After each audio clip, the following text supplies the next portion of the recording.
of us who know a little bit about our history or have some level of pride about the accomplishments of our people tend to celebrate Black History Month.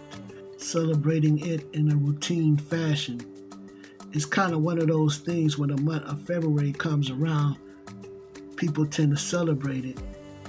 Even television channels tend to celebrate Black History Month on some type of level. Some channels play so-called black movies like 42, which tells the story of Jackie Robinson, the first Negro baseball player to integrate into the major leagues. Or they play Spike Lee's movie Malcolm X, a movie where the actor Denzel Washington plays the role of Malcolm X and Angela Bassett plays the role of Betty Shabazz. Historical movies like Selma is also played during the month, as well as movies like The Great Debater and Hidden Figures. These movies tend to stay in rotation all month long, as well as other movies and plays where the hero in the film is either a sister or a brother. Back in the day, you used to have the PBS special Eyes on the Prize, this documentary series that used to come on and celebrate Black History Month, where they present the history of the Civil Rights Movement. The original Roots series used to also be played. I remember back in the day, this Alex Haley series used to be played in elementary school. In fact, that's where I seen it first. We used to watch the Roots series over a whole week, like a 5-day period. The teacher used to break the series down in sections. As a child, I didn't understand the relevance of the Roots series. But currently, in today's time, the media, as well as the institution of public education, has discontinued, for the most part, showing programs that makes the white student or the white family uncomfortable. They tend to err on the side of caution. The political climate of today has incentivized media outlets as well as learning institutions to not focus on the uncomfortable truths of the oppression and exploitation of so-called blacks in the U.S. Topics like slavery, for an example. Mass media and institutions of learning tend to stay clear of anything that have to deal with slavery, where a relevant conversation about the topic can take place. They do this in hopes to manage white guilt. They fear to show the barbarism of their people towards so-called blacks would be detrimental to white frailty. The mass media doesn't even want to cover terrorist groups like the Ku Klux Klan and their history of terror that they ran and perpetrated against Negro people. Nor do they want to cover the Reconstruction period in a proper format, because you can see all the injustice that took place against so-called black people in that time period. No, they want to cover the civil rights period, aspects of it, should I say, because they can manipulate some of the events that took place in that time period. For example, they like to bring up the Board versus Brown decision because they can showcase white folks with good hearts fighting for that cause. However, they don't want to focus on the lynchings that was taking place during that time, or the lynch laws that preceded that time. They don't want to cover the brutal treatment of Negroes at the hands of whites. If you get a chance to purchase the book, it's called Without Sanctuary. It's a book about the history of lynchings in this country. The book is full of pictures from postcards and things they used to make showcasing lynchings of our people. They don't want to cover this type of history because it makes whites uncomfortable and it embarrasses them. Like, they'll touch on segregation with the caveat to show evidence to say, well, look how far we came as a nation. So-called black folks can now drink out of white water fountains, and go to school with white children due to integration. The white infrastructure says we have accomplished Dr. Martin Luther King's dream of little black boys and little white boys holding hands, but they don't point out the wealth gap, the political power gap, the economic and social gap. And these are more important things remain segregated. Within America, they only want to talk about the so-called black history where they can control the narrative. So they don't play movies or shows or teach anything that would make white students and white families and white society as a whole uncomfortable. Therefore, Black History Month has devolved into a month of what an organizer named Carl used to call G Golly facts. You know, those facts that talk about the first person to create this or that was black, or the first person to do this or that was black. Although important to know, these facts doesn't raise the level of our people's political education. These are just things to know and to have pride over. They don't threaten the institution of capitalism and the system of white supremacy whatsoever. The month of February now has eroded to G Golly facts and a showcase of so-called black wealthy people telling their story about how they became wealthy and how anybody can do it, which of course is not true. These hand-picked so-called blacks are dangled in front of the masses to get us to aspire to the system of capitalism, consumerism, and materialism. The capitalists have turned Black History Month into a celebration of their system, their culture, and their beliefs. Black excellence has been boiled down in a pot from those brothers and sisters who have fought and died and sacrificed to free their people from the grasp of their oppressors or to improve the conditions of their race. Now Black History Month focuses on brothers and sisters who have achieved personal economic empowerment and status as athletes, entertainers, executives, creators of some idea that took off and made them rich. The importance of fighting for our people and teaching our people about ourselves and exposing our oppressors and exploiters has taken a back seat. It's not about organizing and mobilizing the masses and teaching the masses their history and culture. Black History Month is now a shell of its former self. It is about the celebration of wealth and the culture and the history of the status quo. This is not the purpose of Black History Month, nor is it a fulfillment of its purpose. So who created Black History Month? A brother by the name of Carter G. Woodson. Let us now look at a 2-minute clip discussing the impact of Carter G. Woodson on Black History Month. Fair use. Tonight, we take a look at the little-known story about how Black History Month started and why we celebrate it in February. Here's CBS's Adriana Diaz. Good morning, scholars. On urban historian Sherman Thomas's Black History Month bus tour. And if you look out of what is now the East Windows, that is the building where the birth of Black History Month happened. All roads lead to this former YMCA, one of the first to welcome Black Americans. Here in 1915, Carter G. Woodson, who was born to former slaves and went to the University of Chicago and Harvard, created the Association for the Study of Negro Life and History. And that association decided to come up with Negro Achievement Week, which is the precursor to Black History Month. Thomas says they chose February because it contained the birthday of Abraham Lincoln and the made-up birthday of Frederick Douglass. And created Black history materials for teachers who sometimes taught it in secret. I think there are a lot of parallels comparing what's happening now with the banning of Black history books and what Dr. Carter G. Woodson was attempting to do, trying to not use the lessons of the past to shame anyone, but to make sure that we don't repeat those same mistakes.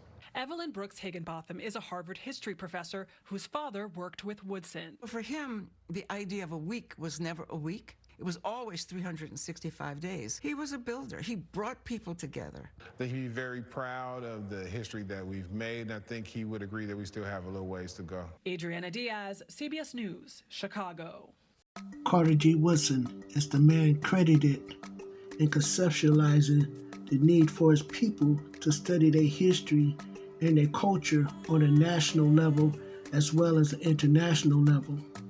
Mr. Woodson is also credited as being the engine that propelled the nationalizing of the study and acknowledgement of Black history and culture, and also displaying the many contributions that his people have made to the forward movement and advancement of human societies. You see, Mr. Woodson was a serious studier of history. He not only studied the history of his people in America and the diaspora, he studied the history of his people, of his brothers and his sisters, and his cousins on the continent of Africa. He studied the highly developed civilizations of Africa, the empires of Mali, Songhai, Great Zimbabwe, Ethiopia, and Egypt, and the Nile Valley civilizations, the mighty nation of Carthage, as well as the empires of the Zulus and other nations not named. Mr. Woodson was ahead of his time. His study of his people on an international level allowed for him to conclude that his people were building complex societies far before Europeans crept out of the caves. Woodson understood that the biggest issue facing his people was his people's miseducation at the hands of their enemies. Motivated to solve this issue, Mr. Woodson constructed perhaps his most popular work, The Miseducation of the Negro. In this book, Mr. Woodson argues that the injustice done to his people at the hands of his people's oppressors purposely miseducates his people through their colonial education system to be a backwards thinking people. This educational system teaches his people that they are inferior to whites in every way, as well as other groups of people, thus keeping his people subjugated beneath the history of European ingenuity and European greatness. The impact of this reality, as well as the impact of not seeing positive examples of his people's greatness prior to slavery and even after slavery, devastates his people's self-esteem, their self-worth, and the way they see themselves. Woodson argues, as a byproduct of his people's miseducation at the hands of their enemies, this has wounded the self-esteem of his people. This educational system goes out of its way to teach the positive contributions of other peoples and groups, but refuse to show the Negro in a positive light. This created in many Negro minds a resentment towards themselves and their own people. Now I would like to read a little snippet from the book, The Miseducation of the Negro. And we're going to go to chapter 1, The Seat of the Trouble. The quote, educated Negroes, end quote, have the attitude of contempt toward their own people because in their own as well as in their mixed schools, Negroes are taught to admire the Hebrew, the Greek, the Latin, and the Tutun, and to despise the African. Of the hundreds of Negro high schools recently examined by an expert in the United States Bureau of Education, only 18 offer a course taking up the history of the Negro. And in most of the Negro colleges and universities where the Negro is thought of, the race is studied only as a problem or dismissed as of little consequence. For example, an officer of a Negro university, thinking that additional courses on the Negro should be given there, called upon a Negro doctor of philosophy of the faculty to offer such work. He promptly informed the officer that he knew nothing about the Negro. He did not go to school to waste his time that way. He went to be educated in a system which dismisses the Negro as a nonentity. At a Negro summer school 2 years ago, a white instructor gave a course on the Negro using for his text a work which teaches that whites are superior to the blacks. When asked by one of the students why he used such a textbook, the instructor replied that he wanted them to get that point of view. Even schools for Negroes then are places where they must be convinced of their inferiority. The thought of the inferiority of the Negro is drilled into him in almost every class he enters and in almost every book he studies. If he happens to leave school after he masters the fundamentals before he finishes high school or reaches college, he will naturally escape some of this bias and may recover in time to be of service to his people. Practically all of the successful Negroes in this country are of the uneducated type, or of that of Negroes who had no formal education at all. The large majority of the Negroes who have put on the finishing touches of our best colleges are all but worthless in the development of their people. If after leaving school they have the opportunity to give out to Negroes what traducers of the race would like to have it learned, such persons may thereby earn a living at teaching or preaching what they have been taught, but they never become a constructive force in the development of the race. The so-called school then becomes a questionable factor in the life of this despised people. As another has well said, to handicap a student by teaching him that his black face is a curse and that his struggle to change his condition is hopeless is the worst sort of lynching. It kills one's aspiration and dooms him to vagabondage and crime. It is strange, then, that the friends of truth and the promoters of freedom have not risen up against the present propaganda in the schools and crushed it. This crusade is much more important than the anti-lynching movement, because there would be no lynching if it did not start in the schoolroom. Why not exploit, enslave, or exterminate a class that everybody is taught to regard as inferior? To be more explicit, we may go to the seat of the trouble. Our most widely known scholars have been trained in universities outside of the South, Northern, and Western institutions, however, have had no time to deal with matters which concern the Negro especially. They must direct their attention to the problems of the majority of their constituents, and too often they have stimulated their prejudices by referring to the Negro as unworthy of consideration. Most of what these universities have offered as language, mathematics, and science may have served a good purpose, but much of what they have taught as economics, history, literature, religion, and philosophy is propaganda, and can't that involve a waste of time and misdirected the Negroes thus trained. And even in the certitude of science or mathematics, it has been unfortunate that the approach to the Negro has been borrowed from a quote foreign end quote method. For example, the teaching of arithmetics in the 5th grade in a backward country in Mississippi should mean one thing in the Negro school and a decidedly different thing in the white school. The Negro children, as a rule, come from the homes of tenants and peons who have to migrate annually from plantation to plantation looking for light, which they have never seen. The children from the homes of white planters and merchants live permanently in the midst of calculations, family budgets, and the like, which enable them sometimes to learn more by contact than the Negro can acquire in school.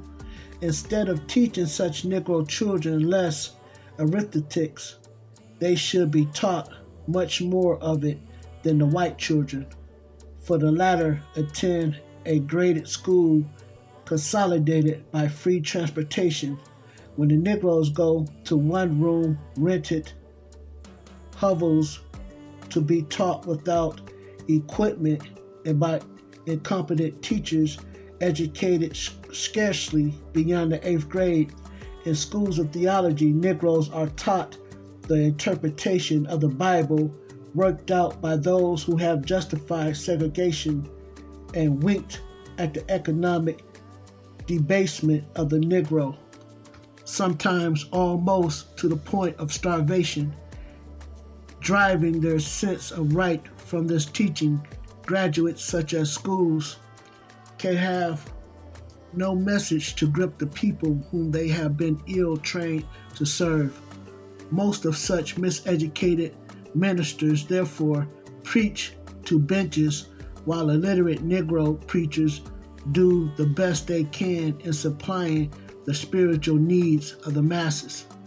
In the schools of business administration, Negroes are trained exclusively in the psychology and economics of Wall Street and are therefore made to despise the opportunities to run ice wagons, push banana carts, and sell peanuts among their own people. Foreigners who have not studied economics but have studied Negroes take up this business and grow rich. In schools of journalism, Negroes are being taught how to edit such metropolitan dailies as the Chicago Tribune and the New York Times, which would hardly hire a Negro as a janitor. And when these graduates come to the Negro weeklies for employment, they are not prepared to function in such establishments, which, to be successful, must be built upon accurate knowledge of the psychology and philosophy of the Negro. When a Negro has finished his education in our schools, then he has been equipped to begin the life of an Americanized or Europeanized white man.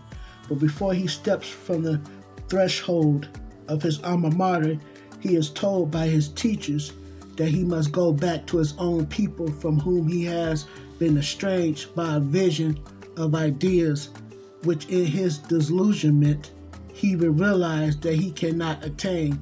He goes forth to play his part in life, but he must be both social and bisocial at the same time.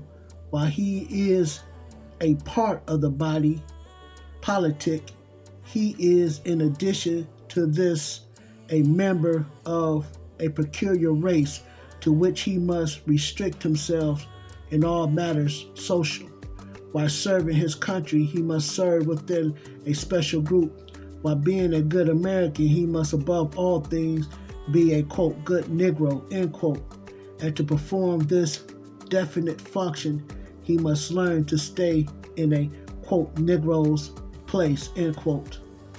For the arduous task of serving a race thus handicapped, however, the Negro graduate has had little or no training at all. The people whom he has been ordered to serve have been belittled by his teachers to the extent that he can hardly find delight in undertaking what his education has led him to think is impossible. Considering his race as black in achievement, then he sets out to stimulate their imitation of others. The performances is kept up a while, but like any other effort at meaningless imitation, it results in failure.